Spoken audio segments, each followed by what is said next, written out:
श्रीवास्तव मेरा प्रहार में सबसे पहले बात मिडिल ईस्ट की करने वाले हैं, जहां पर बड़ा वॉर फ्रंट खुलता दिखाई दे रहा है। हिजबुल्लाह के चीफ नसरुल्लाह को मौत की नींद सुलाने के बाद पूरे मिडिल ईस्ट में गदर मच गया है। 57 देशों में इजराइल का नेतन्याहू का खौफ बैठता दिखाई दे रहा है, क्योंकि नेतन्याहू ने जो किया है वो कोई सोच नहीं सकता था और अब डर अंदर तक बैठता दिखाई दे रहा है। अब इजराइल का अगला टारगेट क्या होगा, ये सोच के ही इजराइल के विरोधियों के हाथ पांव फूल रहे हैं। इजराइल अब और आक्रामक और खतरनाक होता दिखाई दे रहा है। ईरान, यमन, सीरिया, कहीं भी अगली स्ट्राइक हो सकती है। मार्कोवा टैंक्स लेबनान बॉर्डर पर मुस्तैद हो गए हैं। तो क्या एयर स्ट्राइक के बाद अब ग्राउंड ऑपरेशन छिड़ने वाला है? क्या ईरान सिर्फ धमकी देने तक सीमित रह गया है और इजराइल धड़ाधड़ अपने दुश्मनों को निपटा रहा है, उनका काम तमाम कर रहा है? इसका जवाब भी आज आपको प्रहार में देने वाले हैं। दूसरी खबर की अब बात कर लेते हैं। हिजबुल्लाह, जिसे कई देशों ने आतंकी संगठन घोषित कर रखा है, उसके चीफ के मारे जाने पर भारत में कुछ सियासी दल सदमे में आखिर क्यों है, ये सवाल बना हुआ है। महबूबा मुफ्ती ही नहीं, उमर अब्दुल्ला की पार्टी भी आंसू बहा रही है। सवाल यह है कि वैश्विक आतंकी से इतनी हमदर्दी क्यों है, इतना लगाव क्यों है, इतना दर्द क्यों हो रहा है? इस खबर पर भी पूरी जानकारी आपको देने वाले हैं। तीसरी खबर आपको बताएं जो प्रहार में आज आपके सामने रख रहे हैं, कैसे फिर से पाकिस्तान की इंटरनेशनल बेइज्जती हुई है, ये भी विस्तार से बताएंगे। यूएनजीए का मंच, विदेश मंत्री एस जयशंकर ने आतंकिस्तान को वहां पर सिर्फ धोया नहीं है, बल्कि आतंकवाद पर बड़ी वार्निंग भी दे दी है। विदेश मंत्री एस जयशंकर ने पीओके की वापसी का दरअसल अल्टीमेटम दे दिया है। इसका अर्थ क्या है, ये भी आज आपको डिटेल में बताने वाले हैं, लेकिन सबसे पहले बात कर लेते हैं इजराइल के उस एक्शन की जिससे 57 देशों में डर का माहौल है, खौफ का माहौल है और उनके अंदर जो उनके लीडर्स हैं उनमें ये चर्चा चल रही है कि अगली बारी कहीं उनकी तो नहीं है।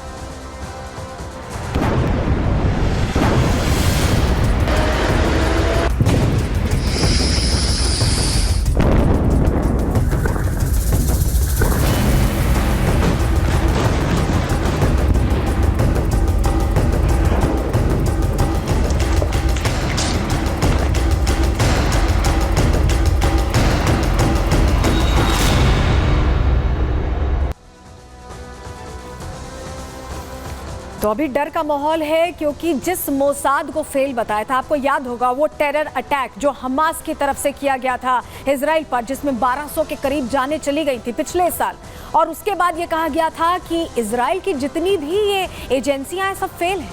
मोसाद, जिसका टेरर पूरी दुनिया में है, उससे फेल बताया गया था। लेकिन अब जब मोसाद इंतकाम लेने पर आई है, बदला लेने पर आई है, तो कैसे चुन चुन कर एक एक चेहरे को मौत के घाट उतार रही है, काम तमाम कर रही है, ये आज पूरी तरह से क्लियर हो गया है कि इजराइल जो सोचता है वो करता है, उसके लिए चाहे कुछ भी करना पड़े उसके लिए तैयार हो जाता है। लेकिन कौन सी ऐसी 3 एजेंसियां हैं जो इसके लिए तैयार हैं, मुस्तैद हैं? चलिए जल्दी से जानकारी आपके सामने रखते हैं, क्योंकि आपके लिए जानना बहुत ज़रूरी है। 3 एजेंसीज हैं जो इस काम में लगी हुई हैं, क्योंकि ये वो ज़रूरत थी जो इजराइल को अपनी हैसियत बताने के लिए ज़रूरी लगा। सबसे पहले मोसाद, जिसको फेल बताया, सभी देशों ने कहा कि मोसाद का तो इंटेलिजेंस फेल हो गया, इतना बड़ा हमला इजराइल के अंदर हमास के आतंकी घुसकर कर देते हैं, मोसाद कुछ बता नहीं पाता है। मोसाद का देखिए जो काम था वो था इंटरनेशनल जो सिक्योरिटी है उसको सुनिश्चित करना। शिन बेत का ये काम था कि इंटरनल सिक्योरिटी पर काम करना, लेकिन अब मोसाद और शिन बेत कलेक्टिवली काम कर रहे हैं। इसमें साथ कौन दे रहा है? साथ दे रही है तीसरी एजेंसी अमान। आपको याद होगा किस तरह से जो टेरर टनल्स थी हमास की, जो अंदर ही अंदर रास्ते बनाए हुए थे, उनको ढेर किया गया था। एआई डॉग, एआई टेक्निक्स का इस्तेमाल करके एक एक चीज को ध्वस्त किया था, उसमें अमान ने साथ दिया था। और जब ये तीनों एजेंसियां साथ मिलकर काम कर रही हैं तो पूरी दुनिया में खलबली मच गई है। ऐसा लग रहा है कि मिडिल ईस्ट के साथ इजराइल अकेले ही निपट लेगा, 2-2 हाथ कर लेगा, क्योंकि ये तीनों एजेंसियां अब इस तरह से टैकल कर रही है सिचुएशन को जो किसी ने नहीं सोचा था। मोसाद, शिन बेत और अमान के इंटेलिजेंस इनपुट्स का ही ये नतीजा है, क्योंकि कहा यह भी जा रहा है अंदर की जानकारी ये भी कि कोई खबरी था जिसने नसरल्लाह का पता बता दिया, और नसरल्लाह को मौके पर ही ढेर करने में इजराइल ने देर नहीं की। या ना बिना किसी के शक हुए, बिना किसी को पता चले, सोचिए आप, इस्माइल हानिये को खत्म कर दिया गया, दाइफ को मौत के घाट उतार दिया गया, और तीसरा दूसरा कौन गया? नसरुल्लाह गया। यानी पूरी तरह से इन कोऑर्डिनेशन काम करते हुए आईडीएफ इजराइल अब ये सोच रहा है कि चुन चुन कर मौत के घाट उतारना है दुश्मनों को। रिपोर्ट आपके सामने रखते हैं।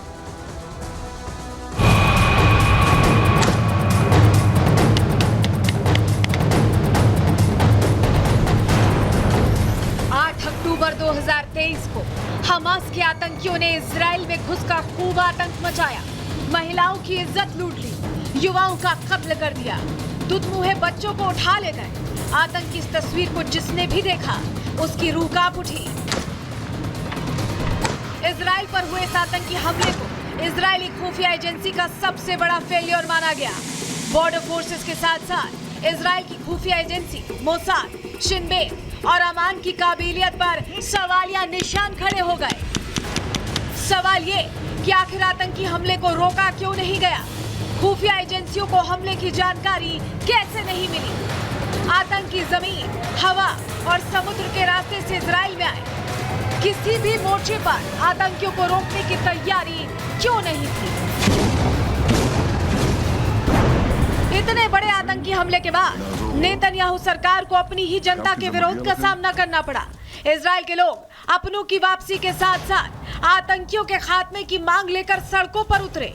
मोसाद और शिन बेत से सवाल किए जाने लगे।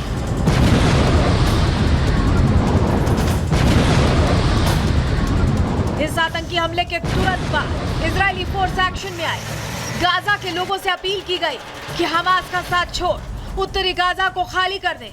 जहां इजरायली फोर्स ने जमीनी हमले शुरू किए, वहीं मोसाद और शिन बेत ने टेरर टनल को तलाशना शुरू किया। हमास के टॉप कमांडर्स की लोकेशन का पता लगाया और इजराइल के हर दुश्मन को चुन चुन कर जहन्नुम पहुंचाया। सूत्रों की माने तो शिन बेत और अमान ने जहां अपनी तकनीक और इंटेलिजेंस की मदद से गाजा में छिपे हमास के आतंकियों की लोकेशन का पता लगाया, वहीं मोसाद के एजेंट्स लेबनान और जॉर्डन में छिपे हमास के मददगारों को न्यूट्रलाइज कर रहे थे।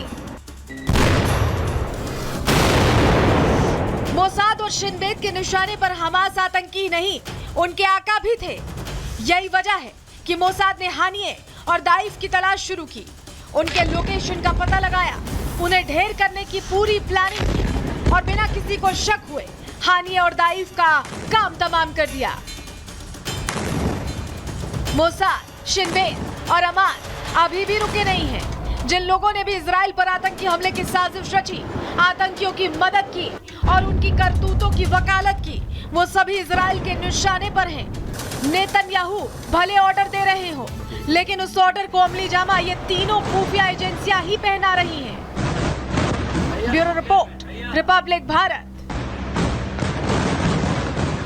और एक तस्वीर जो आपके लिए देखना बहुत जरूरी है, ईरान के पूर्व राष्ट्रपति की तस्वीर आप देख रहे हैं। ये रईसी हैं। आपको इनके पास टेबल पर रखा हुआ पेजर दिख रहा है। पेजर अटैक याद आ रहा है किस तरह से ऑपरेशन बीपर लेबनान में हुआ और जो हिजबुल्लाह के जो आतंकी थे वहीं पे ढेर हो गए।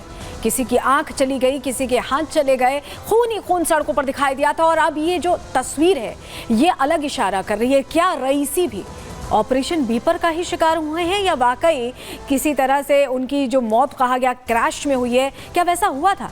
जरा आपको बताते हैं 19 मई 2024 की जो घटनाएं, जो खबर सामने आई थी, वो उसकी जानकारी आपको दे देते हैं, क्योंकि अब इसका दूसरा कनेक्शन बताया जा रहा है। ऐसा लग रहा है कि ये भी इजराइल की प्लानिंग थी। इजराइल ने प्लानिंग करके ही इसे एग्जीक्यूट किया गया है, क्योंकि इशारा यही मिल रहा है। पेजर की तस्वीर तो हमने आपको दिखा दी, अब जानकारी दे देते हैं। देखिए 19 मई 2024 को इब्राहिम रईसी की मौत होती है। कहा किया जाता है कि एयर क्रैश हुआ है।